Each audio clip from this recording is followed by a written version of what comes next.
እንዴት ኮሜዲያን እሸቱን አይዞ ማለት ያቅተናል?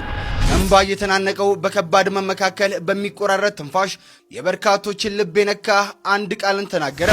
ዩቲዩብ ቻናላችን አሁን ላይ በኢኮኖሚ ደረጃ ሰርቫይቭ ማድረግ አቅቶታል። 31 ሰራተኞችን ላባረር ነው ስል ቢያንስ እንዴት አይዞ አትሉኝም? አንተ ሰው አክባሪ ነው፣ ሁሉንም ሰው ታከብራለህ።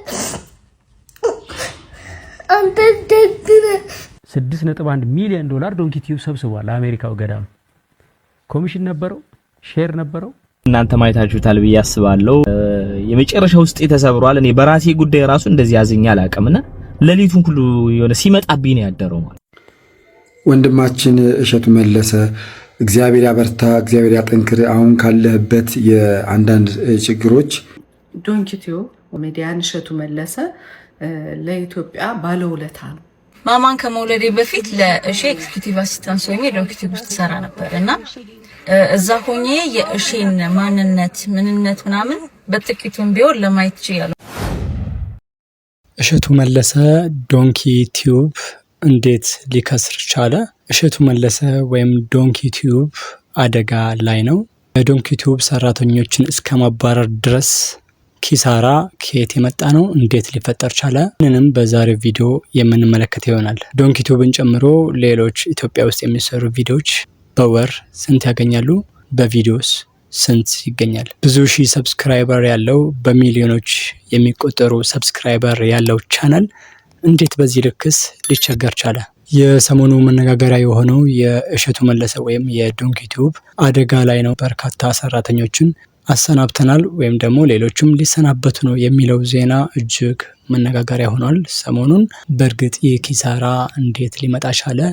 በዛሬ ቪዲዮ እንግዲህ ቆይታችን በዝርዝር የምንመለከተው ይሆናል። እስከ መጨረሻው ድረስ አብራችሁን ቆዩ። ቪዲዮ ላይክ በማድረግ ጀምሩ። እንዲሁም ለዚህ ቻናል አዲስ ከሆናችሁ ሰብስክራይብ በማድረግ ጀምሩ። በቀጥታ ወደ ጉዳዩ የምናልፍ ይሆናል። እሸቱ መለሰ ወይም ዶንኪ ቲዩብ ሰሞነኛ ጉዳይ ጋር የተያያዙ ቪዲዮዎችን በመጀመሪያ እንመለከታለን። ወደ መጀመሪያው ቪዲዮ እንመለከት። ዩቲዩብ ቻናላችን አሁን ላይ በኢኮኖሚ ደረጃ ሰርቫይቭ ማድረግ አቅቶታል። ይሄን ሰርቫይቭ ለማድረግ ብዙ ነገር አድርገናል። ለምሳሌ በጣም ብዙ ሰራተኞች ለመልቀቅ ተገደናል። ልንከፍላቸው ስላልቻለን ምርጥ ሰራተኞቻችንን እያዘንን ሄደውብናል። ከ60 ከ70 በላይ ሰራተኛ ደርሰን የነበርን ሰዎች አሁን ቤት ውስጥ ያሉን 46 ሰራተኞች ብቻ ናቸው። እነዚህም 46 ሰራተኞች የቆዩልን በመነጋገር ችግሩን በማየት በውይይት ደሞዛቸውን ቀንሰው ነው። በግማሽ ቀንሰው 25% ቀንሰው ግማሾቹን ወደ ኤፒሶድ ተከፋይ እያደረግን በቃ እንዲህ እያልን ልጆቻችንን ይዘን እስካሁን እየታገልን ቆይተናል። ሌላው ትልልቅ ህንፃዎች ነበሩ የተከራየናቸው፣ ለቀናል።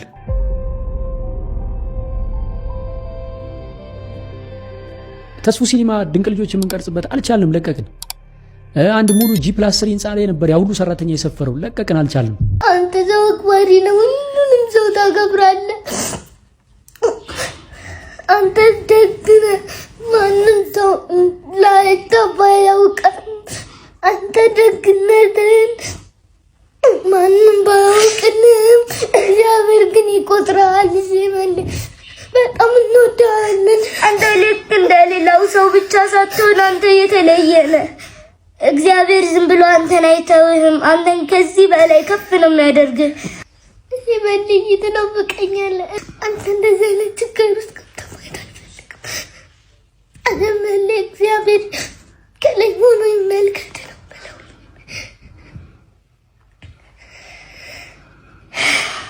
እያዛልኝ ለእኛ ብዙ ነገር የሚሆን ግን እኛ ማንም ነበር የማያውቀን፣ ግን አንተ እንድንታወቅ አድርገናል። በእሸቱ ጉዳይ እንግዲህ በርካቶች አሁንም ምላሻቸውን እየሰጡ ይገኛሉ፣ ወይም ደግሞ የተሰማቸውን ነገር እያጋሩን ይገኛሉ። አሁንም ሁለተኛውን ቪዲዮ ልጋብዛችሁ። እናንተ ማየታችሁታል ብዬ አስባለሁ። የመጨረሻ ውስጥ ተሰብሯል። እኔ በራሴ ጉዳይ ራሱ እንደዚህ ያዘኛ አላቀምና ለሊቱን ሁሉ የሆነ ሲመጣብኝ ነው ያደረው ማለት ነውና መቼም ስለ ኮሜዲያን እሸቱ ከካሜራ ጀርባ ስላለው ማንነት እዚህ ጋር አንድ ነገር ሁለት ነገር አውርቼ ማበላሸት አልፈልግም። ይሄን የምገልጽላችሁ በህይወቴ ስለ ኮሜዲያን እሸቱ መጽሐፍ ሳልጽፍ እንዳልሞት ነው የምለው እግዚአብሔርን። እሸቱ ከምትገምቱትም በላይ ደግሞ የተለየ መልካም ሐቀኛ እጅግ የተለየ ሰው ነውና አንዳንድ ነገር ነካክቼ እዚህ ጋር ማበላሸት አልፈልግም። ግን አንድ ነገር ብቻ ግን ልበል።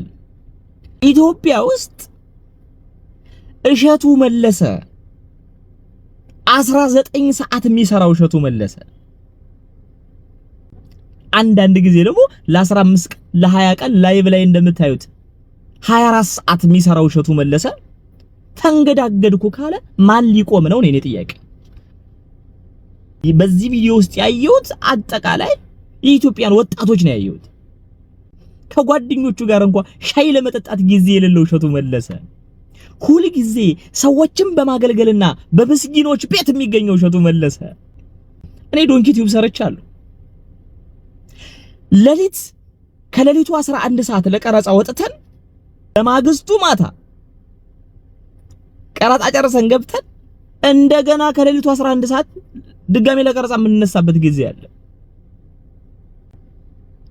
ዶንኪ ቲዩብ እያደሩ ነው የሚሰሩት።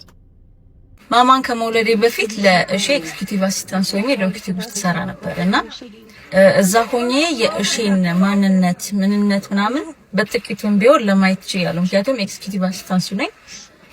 ረጅም ጊዜ ከሱ ጋር ነው ማሳልፈውና ብዙ ጊዜ ሚዲያ ላይ ስለ እሺ ተወርቷል በብዙ መንገድ አይደለ? የትኛውም አይነት ላይ አይደለምና ቪዲዮ መስራት ኮመንት ላይ መልሼ ያላቅም ይሄንን አውቃለሁ ብዬ ማለት ነው። ግን ዛሬ ይሄንን ቪዲዮ ለቀቀና በጣም ነው ውስጤን የነካኝ። እንደዚህ አይነት በጎነት ያለው ሰው እንደዚህ አይነት ሰው እንደዚህ አይነት ቪዲዮ ሲሰራ ባለ አይዊሽ ግን ኦሬዲ ሰርቷል ሆኗልና ባይብስበት ቪዲዮ ላይ ይወጣል ብዬም አላስብምና ስራ ቦታ ላይ ሲሰራ የምታውቁት ስታፎቹ ታውቁታላችሁ።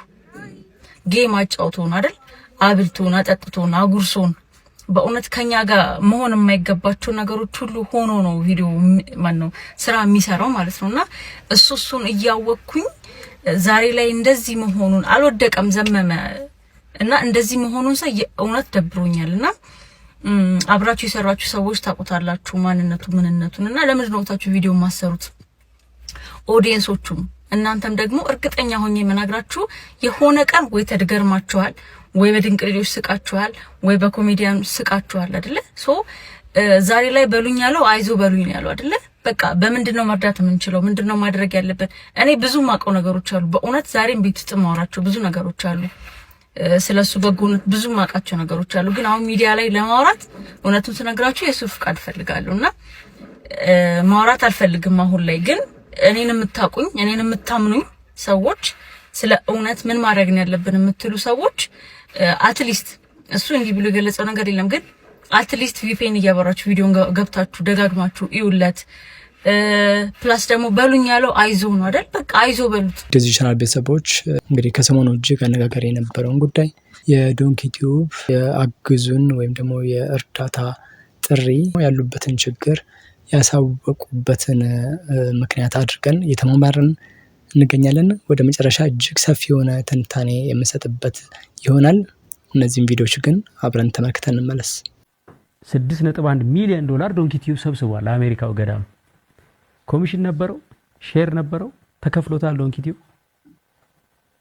ብፁዕ አቡነ በርናባስ ሰቆጣ ከ10 ሚሊዮን ብር በላይ በአካውንት 31 በሬ አንድ መኪና ሙሉ እህልና ልብስ ሰቆጣ ድረስ መተን ስናደርስ ለዶንኪ ቲዩብ ከፍለዋል። ስንት ብር ከፍለው ይሆን?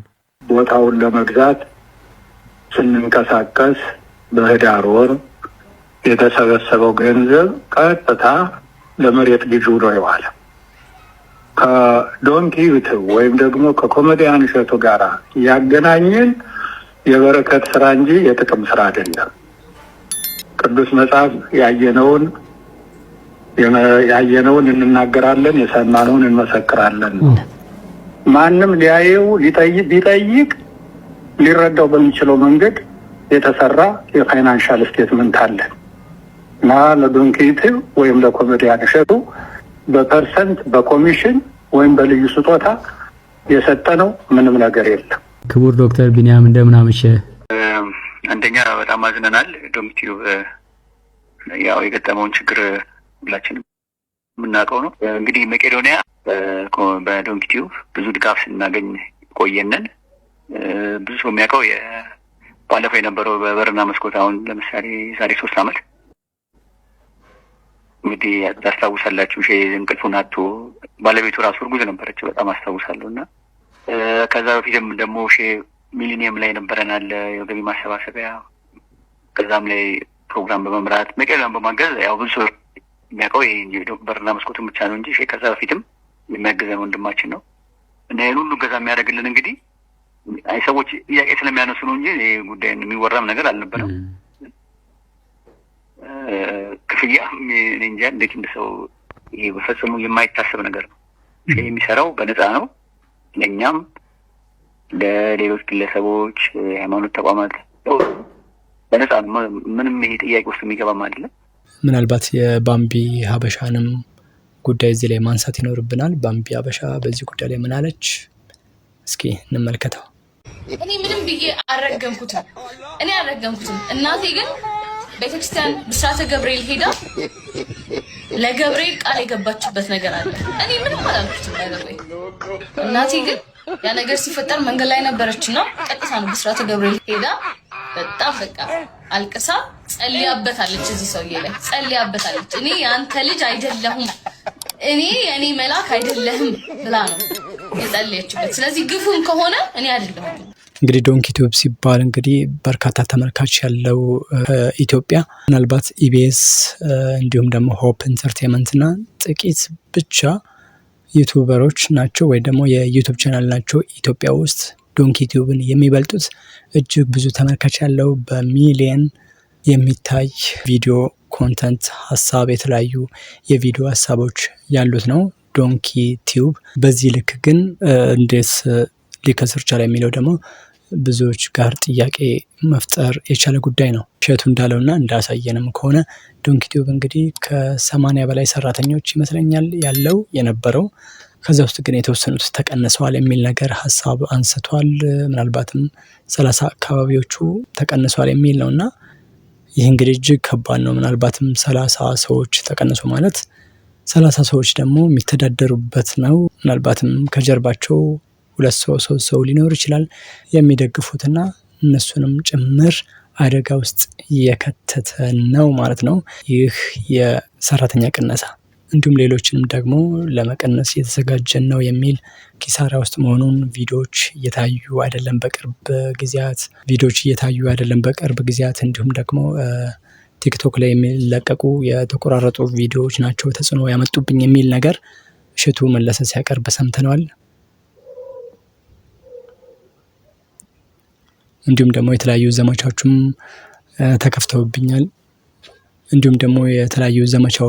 ተከፍተውብኛል የሚልም ሀሳብ አቅርቧል። ከባምቢ ሀበሻ ጋር ተያይዞ የሚነሳ ጉዳዩም አንደኛው ነው። እሸቱ መለሰ ከዚህ በፊት እንግዲህ እነ ባምቢ ሀበሻን ጨምሮ ሌሎች ቲክቶከሮች ቲክቶክ ላይ እየጨፈሩ የቤተክርስቲያን ማስታወቂያ ግን ይሰራሉ የሚል አንድ ትችት አቅርበው ነበረ። እንግዲህ እንደ አጠቃላይ ስናየው የዩቱብ ቻናል ኢትዮጵያ ውስጥ ምን ያህል ይከፍላል ስንል በ1000 ቪው ምን ያህል ይከፍላል ዩቱብ? ምናልባትም $1 ጀምሮ በ1000 ቪው የሚከፍል ይሆናል። ይህንን እንግዲህ ስመቱት በብዙ ሚሊዮን ሲታይ በርካታ ገንዘቦች የሚያገኝ ቻናል ነው። ምናልባትም 100 200 ከዛ በላይ 100 ሺዎችን በወር የሚሰራ የዩቱብ ቻናል ነው። ማስታወቂያዎችም አሉት ዶንኪ ቲዩብ። ነገር ግን በዛው ልክ ደግሞ የሰራተኛ ወጪ አለበት። በጣም ብዙ ሰራተኞች ምናልባት 50 ሰራተኛ እንኳን ብለን ብናስበው 50 ሲባዛ ለአንድ ሰራተኛ እስከ 20-30 ሺህ እና ከዛ በላይ ብላችሁ ብታሰሉት ምን ያለ የሚመጣው በጣም ብዙ ብር ነው የሚመጣው። ይህንንም ማሰብ ይኖርብናል። ነገር ግን በዩቱብ አልተጠቀሙም ወይ? የተጠቀሙት ነገር አለ ዶንኪ ቲዩብ ጨምሮ። እንኳን ዶንኪ ቲዩብ ይቅርና ተራ ዩቱበር ራሱ ብዙ ይጠቀማል። ነገር ግን ብዙ ሰብስክራይበር ስላለው ብቻ ደግሞ ብዙ ብር ያገኛል ማለት ነው የሚለውን እንደው እኔ ላይ የደረሰውን ነገር ብቻ እዚህ ነገር ላይ ላንሳና ላስመልክታችሁ እስቲ። የኛው የምትመለከቱት ቻናል ሁለተኛው የዩቱብ ቻናሌ ነው። አንደኛው ቻናሌ ከ100 ሺህ በላይ ሰብስክራይበር ያለው የዩቱብ ቻናል ነበረ። ደህና ሲንቀሳቀስ የነበረ በአንድ ምሽት በአንድ ባልታወቀ ሌሊት ግን ከዩቱብ ማስጠንቀቂያና ከ1 ወር በፊት የገጠመኝ ነው። ዩቱብ መልእክት ላከልኝ ማለት ነው። ይህም ምን የሚል ነው? ከዚህ በኋላ ይህ ቻናል እስከሚስተካከል ድረስ ሁለተኛው ቻናል እስከሚስተካከል ድረስ በአንድ ኢሜል ስለተከፈተ ማለት ነው ሁለተኛው ቻናሌ ገንዘብ መስራት አይችልም የሚል ነው። ይህ በጣም የሚያስደነግጥ ነው። 100,000 በላይ ሰብስክራይበር ይዛችሁ ምንም የምታገኙት ነገር የለም ማለት ነው። እኔ አሁን በጣም ችግር ውስጥ ነው ያለሁት። የሚገርማችሁ ምናልባትም ደሞዝተኛ ሊሆን ይችላለው፣ የመንግስት ሰራተኛ ነኝ። በእርግጥ በትርፍ ጊዜ ነው የኛውን የምሰራው። ማታ ማታ ሌሊት ላይ ነው ዩቲዩብ ላይ ይሄንን እየቀረጽኩ የዩቲዩብ ቪዲዮ የምሰራው። ከ5 ዓመት በላይ የለፋውበት ኦልሞስት ምናልባትም ኮሮና ቫይረስ በመጣ ጊዜ ነው የዩቲዩብ ቻናል የከፈትኩት። ከዛም በኋላ እጅግ በጣም ብዙ ከ6 ወር 1 ዓመት በላይ ፈጅቶብኛል ሞኔታይዝ ለመሆን። እንደዛ ለፍቼ በጣም ብዙ ነገር አድርጌ 100,000 ሰብስክራይበር ሲደርስ እንኳን እንደሌሎቹ አልጨፈርኩም ወር ያዙ ይልቀቁኝ አላልኩም ምናምን ነገር። ከዛ በኋላ ግን ለጊዜው ገንዘብ መስራት አይችልም ይሄ ቻናል ሲባል እጅግ የሚያስደነግጥ ነው። ምክንያቱም ምንድነው ሁለተኛው የዩቲዩብ ቻናሌ በአንድ ኢሜል ስለተከፈተ የዩቲዩብ ቻናሌ ደግሞ ሪዩዝድ ኮንተንት ተብሏል። ስትራይክ ተልኮበት ነበር። ቪዲዮ ስለቅ አልነበረም። ሁለተኛው ቻናልን ኦልሞስት ረስቼው ነበርና ሰዓት ቀንሶብኝ ነበር። የሱ ሰዓት መውረድ ይሄኛውን ቻናሌን ሊጎዳ ችሏልና እጅግ በጣም ከባድ ነው ዩቲዩብ ማለት። እኔ ምናልባት ሌላ ሰራተኛ የለም፣ ራሴው ነኝ የምቀርጸው በስልኬ። ማይክ የለኝም እንደምታዩት በዚህ ስልክ ነው ማይክ የምጠቀመው። እንደዚህም ሆኖ ግን ዩቲዩብ ላይ የለፋችሁ በጣም ኤዲት ለማድረግ ምን ያህል ጊዜ እንደሚፈጅ ታውቃላችሁ። ሀሳብ ለማምጣት ቪዲዮዎችን ለማዘጋጀት ተምብሌን መስራት ለአንድ ቪዲዮ ብቻ 1 ቀን 2 ቀን ከዛ በላይ ይፈጃል። እንደዚህ ለፍታችሁ ደግሞ ካላገኛችሁበት ከባድ ነውና የሚገርማችሁ እንግዲህ ቤተሰቤን የምደግፍበት ምናልባት ከጀርባዬ ብዙ ሰዎች አሉ የምረዳቸው እናቴን ጨምሮ ታናሽ ወንድሜ ታማሚ ወንድም የማግዘው ወይም ደግሞ የምናስታምመው ታማሚ ወንድም አለን። እሱንም የምናግዝበት ሊሆን ይችላል። ገንዘብ ሲመጣ እንግዲህ በብዙ ነገር ነው። ቢያንስ ከ8 እና ከዛ ሰው በላይ የማግዝበት የነበረ የዩቲዩብ ቻናሌ በአንድ ሌሊት ተዘግቷል ተባልኩ። እስካሁን ድረስ 1 ወር አልፎታል። እየለፋው ነው። ምንም ጠብ ያለ ነገር የለም። ገና እንግዲህ 2-3 ወር ሊፈጅ ይችላል። ከዚህ በኋላም ምን ማድረግ እንዳለብኝ ሁላ አላቅም። ምናልባት ይሄኛው የዩቲዩብ ቻናል ይሄኛው ቪዲዮ ምናልባት ብዙ ሺህ ሰው አይቶት ምናልባት 10,000 እና ከዛ በላይ ሰው አይቶት ምናልባት ይሄኛው ሰዓት ሞልቶ ይሄኛው ቻናል ምናልባት ዩቲዩብ ተቀብሎት ከዛ ሁለተኛው ቻናል ደግሞ ገና ከጊዜያት በኋላ ታይቶ እሱ ደግሞ የሚለቀቅ ሊሆን ይችላል አላቅም። እና በዚህ ጉዳይ ላይ እንግዲህ ልታግዙኝ የምትችሉ ወይም ደግሞ ሀሳብ ያላችሁ እንዲህ ብታደርግ የምትሉኝ ካላችሁ ብታግዙኝ ደስ ይለኛል። ያለውን ነገር ብትነግሩኝ እንደዚህ የገጠማችሁ በምን ሁኔታ ውስጥ አስተካክላችሁ ከዚህ በኋላ ደግሞ ምን ማድረግ አለብኝ ሁለተኛው ቻናልን ምናልባት የኛውን ቻናል ዋናው ቻናል ከተለቀቀ በኋላ ምን ማድረግ አለብኝ ወደ ሌላ ኢሜል ለመቀየር አስቤያለሁ። ሌላ ኢሜል ላይ ኦልሞስት እያገናኘሁት ነው።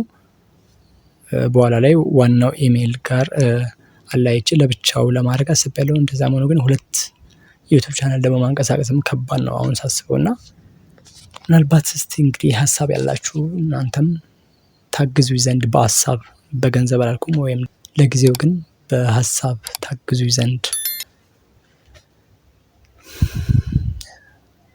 የሚል ጥያቄ ለእናንተ አቀርባለሁ። ዩቲዩብ መስራት እጅግ ከባድ ነው። ነገር ግን ለሚሰራበት ሰው ደግሞ ቪዲዮ ለሚታይላቸው ስትራይክ ኮፒራይት ለማይዛቸው ሰዎች ደግሞ እጅግ ደግሞ በጣም በአሪፉ በዶላር የሚገኝበት ነው እና ያልጀመራችሁ ትጀምሩ ዘንድ ጀምራችሁ እንደኔ ደግሞ ትግል ላይ ያላችሁ ኔቨር ጊቭ አፕ በሚለው ተስፋ አንቆርጥም፣ እንቀጥላለን። እስቲ መጨረሻውን እንግዲህ ከእግዚአብሔር ጋር የምንጠብቅ ይሆናል። በመጨረሻ ማለት የምፈልገው እንግዲህ እሸቱ መለሰን መርዳት የምትችሉ ዶንኪቲዩብን መደገፍ የምትችሉ በተለይም ውጭ ሀገራት ያላችሁ ሱፐር ቻት ሱፐር ቴንክስ እንበር በመሆን እሸቱ መለሰን እናግዘው፣ ዶንኪቲዩብ እናግዘው። ለምን ከመጠላላት መደጋገፍ የተሻለ ነውና እሸቱ ያጠፋው ነገር የለም ወይ? ያጠፋው ነገር ይኖራል። ለእሸቱ ይቅርታ በማድረግ እሸቱ መለሰ ካጠፋው ይልቅ የሰራው እጅግ ብዙ ስራዎች ደግሞ አሉ። በመቄዶንያ በገዳማት እንዲሁም በቤተክርስቲያን ዙሪያ በሌሎችም የሰራው ደግ ስራዎች መልካም ስራዎች አሉና እሸቱ መለሰን መደገፍ የምትችሉ ደግፉት ለማለት እወዳለሁ። በኮሜዲያን እሸቱ መለሰ ተነስተን ያዘጋጀነው ቪዲዮ ይህንን ይመስል ነበረ። በቀጣይ እስቲ ሌሎች ቪዲዮችን ሌሎች ሀሳቦችንም ያጋራን በዚሁ የምንቀጥል ይሆናል። በቀጣይ በሌላ አዳዲስ ሀሳቦች ወቅታዊ ጉዳዮችን ይዤ የምመለስ ይሆናል። አዘጋጅና አቅራቢ ሄኖክ ነበርኩኝ ከዘናሳን ሚዲያ። በቴሌግራም እንግዲህ አድራሻዬ ልታናገሩኝ ትችላላችሁ። @ሄኖክ 6679 በሚል ልታናገሩኝ ትችላላችሁ። ወይም ደግሞ በስልክ ቁጥር 0912735701 ላይ ብትደውሉልኝ ስልኩን አንስቼ ችግሬን የምነግራችሁ ይሆናል። እናንተም መፍትሄ እንደምትሰጡኝ ተስፋ በማድረግ ይህንን ቪዲዮ ወደ እናንተ አቅርቤያለሁ። መጨረሻው ስለተከታተላችሁ አመሰግናለሁ። አሁን እዚህ ድምጽ ላይ ይሰማችሁን አላውቅም። ዝናብ እየዘነበ ነው። ክረምት ላይ ነው ያለነው። ስለዚህ ቪዲዮን እዚህ ላይ ማብቃት ይኖርብኛል። ለዛ ነው የተጣደፍኩት። ቻው